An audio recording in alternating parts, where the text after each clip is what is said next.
Selamat berjumpa kembali dengan kami, channel Film Legenda Nusantara. Dalam channel ini, kami akan menyajikan cerita-cerita legenda, cerita-cerita sejarah Nusantara, kejayaan Nusantara.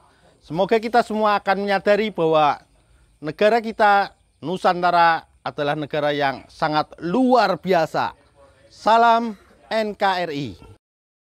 Kemelut Belambangan bagian 93. Pada saat itu, terdengar ribut-ribut suara orang berteriak-teriak di luar rumah induk. Ternyata terjadi keribuan di luar rumah induk. Ternyata terjadi keributan di luar itu. Ketika Joko Galing dan Niken Arum kembali dari taman di sebelah kanan rumah dan mereka tiba di pekarangan, tiba-tiba dari luar pekarangan muncul Sangkolo. Begitu memasuki pekarangan, Sangkolo sudah menangis dan melihat Joko Galing dan Niken Arum, dia berteriak-teriak. "Kembalikan bapakku. Kalian telah membunuh bapakku. Kembalikan bapakku."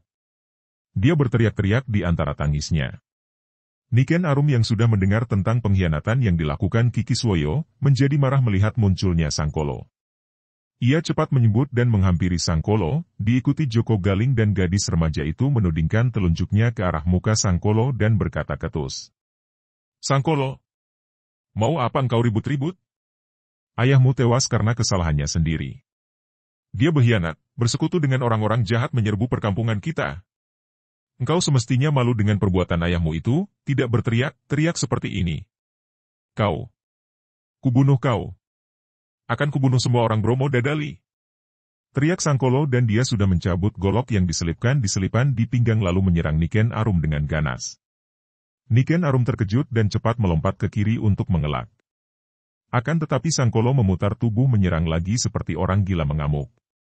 Melihat serangan berbahaya bagi Niken Arum, Joko Galing tidak tinggal diam. Dari samping dia menubruk, menangkap pergelangan tangan kanan Sangkolo yang memegang golok. Mereka bersitegang, saling tarik dan Joko Galing merasa betapa dia kalah tenaga, maka cepat kakinya mencuat ke depan mengirim tendangan. Buk! Perut Sangkolo tertendang dan pemuda remaja itu meringis kesakitan. Saat itu dipergunakan Joko Galing untuk merenggut lepas golok dari tangan Sangkolo dan membuangnya jauh-jauh. Sangkolo mengamuk dengan tangan dan kakinya. Akan tetapi semua serangannya dapat dielakkan Joko Galing. Sangkolo mengamuk sambil berteriak-teriak, memaki-maki dan sambil menangis pula. "Kembalikan bapakku. Kubunuh semua orang Bromo Dadali." Pada saat itu, para murid Bromo Dadali yang mendengar ribut-ribut itu berlarian keluar dari pendopo rumah induk. Melihat Sangkolo mengamuk, menyerang Joko Galing namun selalu dapat dielakkan dan ditangkis, Sanuri cepat berlari menghampiri dan dia menangkap kedua lengan Sangkolo yang mengamuk seperti gila itu. "Sangkolo, tenanglah," bentak Sanuri.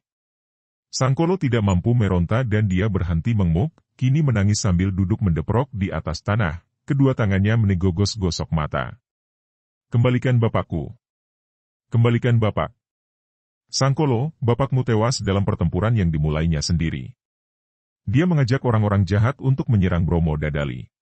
Dalam pertempuran dia tewas dan kami sudah merawat dan mengubur jenazahnya dengan baik-baik. Kalian telah membunuh bapakku. Aku tidak akan melupakan ini. Aku akan membalas dendam kelak. Kalian semua akan kubunuh. Bromo Dadali akan kujadikan Karangabang, lautan api."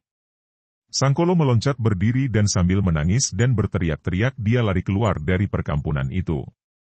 Semua orang menahan napas, tertegun menyaksikan ulah anak itu. "Biarlah, kalau dia datang, aku yang akan menghadapinya," kata Joko Galing dan ucapan ini mengejutkan semua orang.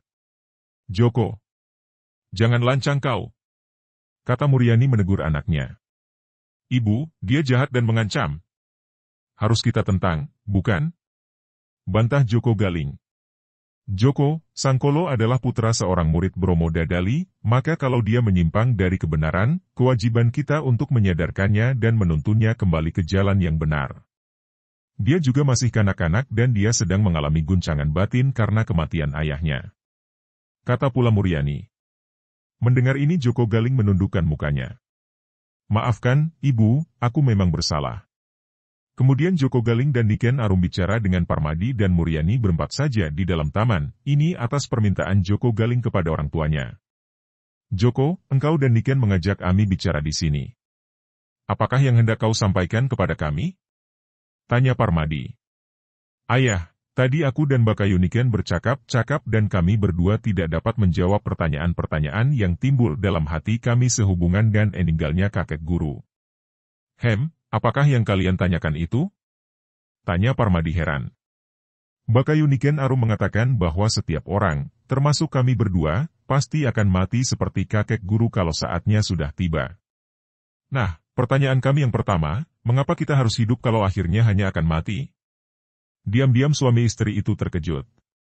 Pertanyaan itu sama sekali tidak pernah mereka sangka.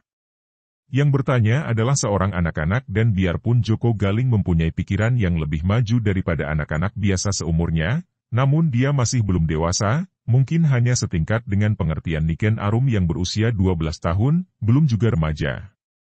Masih kanak-kanak. Karena itu, mereka harus berhati-hati memberi jawaban karena harus berhati-hati memberi jawaban karena masalah kematian dan kehidupan terlampau rumit bagi batin kanak-kanak. Maka, Muryani yang merasa bingung memandang suaminya dan menyerahkan kepada suaminya untuk menjawab pertanyaan itu. Parmadi tersenyum dan setelah menatap wajah putranya, dia pun memandang wajah Niken Arum. Niken, apakah engkau juga ingin mengetahui jawaban pertanyaan itu? Niken Arum menangguk. Benar Paman, Adi Joko dan saya memang tadi membicarakan dan mempertanyakan hal itu. Setelah melihat dan menjamah tangan jenazah mendiang kakek guru, kami berdua merasa heran mengapa kita hidup kalau akhirnya hanya akan mati. Apa gunanya kita hidup, Paman? Parmadi memandang ke sekeliling. Begitu pandang matanya bertemu dengan penglihatan di sekelilingnya, maka bertemulah dia dengan jawaban yang tepat untuk memberi penerangan kepada batin dua orang kanak-kanak itu. Lihatlah di sana itu, Joko dan Niken. Kalian dapat melihat pohon kelapa itu juga hidup, walaupun tampaknya tidak mampu bergerak seperti kita, pohon kelapa itu hidup, sejak kecil muncul sebagai tunas, tumbuh menjadi tinggi dan kelak pada saatnya akan mati. Akan tetapi sebelum mati, ia amat berguna bagi pihak lain. Burung-burung dapat bersarang di atasnya, ia menghasilkan batang, daun, dan terutama buahnya yang amat dibutuhkan dan dimanfaatkan manusia. Lihat pohon-pohon mangga itu.